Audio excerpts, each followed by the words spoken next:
দুর্নীতিবাজ, চাঁদাবাজ ও গুন্ডাদের স্থান বাংলাদেশে আর হবে না বলে মন্তব্য করেছেন বাংলাদেশ ইসলামী আন্দোলনের আমির ও চরমোনাই পীর সৈয়দ মোহাম্মদ রেজাউল করিম।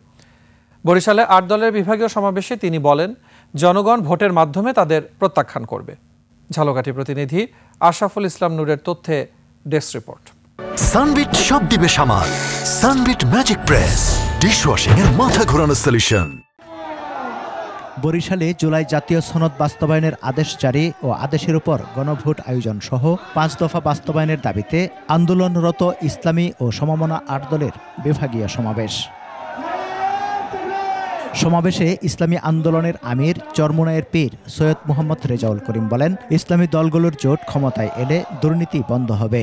এই দেশের ভিতরে আল্লাহর রহমতে আর মায়ের কোল খালি হবে না ইনশাআল্লাহ। আর চাঁদাবাজি থাকবে না, আর গুন্ডা থাকবে না, আর এরকম অবিচার এই বাংলাদেশের মধ্যে থাকবে না ইনশাআল্লাহ। জামায়াতে ইসলামীর নায়েবে আমির অধ্যক্ষ মুজিবুর রহমানের সভাপতিত্বে সমাবেশে ৮ দলের শীর্ষ নেতারা বক্তব্য রাখেন। সংস্কার করতে হবে। আমরা মানবরচিত মতবাদ বাংলাদেশে রাখতে চাই না। আমরা আল্লাহর বিধান অনুযায়ী সংবিধান তৈরি করতে চাই। প্রত্যেকটা খ্রিস্টান, হিন্দু, বৌদ্ধরা তাদের ব্যবসা প্রতিষ্ঠানগুলি নির্ভীতি ব্যবসা করবে। সেখানে গিয়ে কেউ চাঁদা তোলার সাহস করে দেখাতে পারবে না। বক্তারা জুলাই জাতীয় সনদ বাস্তবায়ন সহ ৫ দফা দাবি দ্রুত মেনে নেয়ার আহ্বান জানান।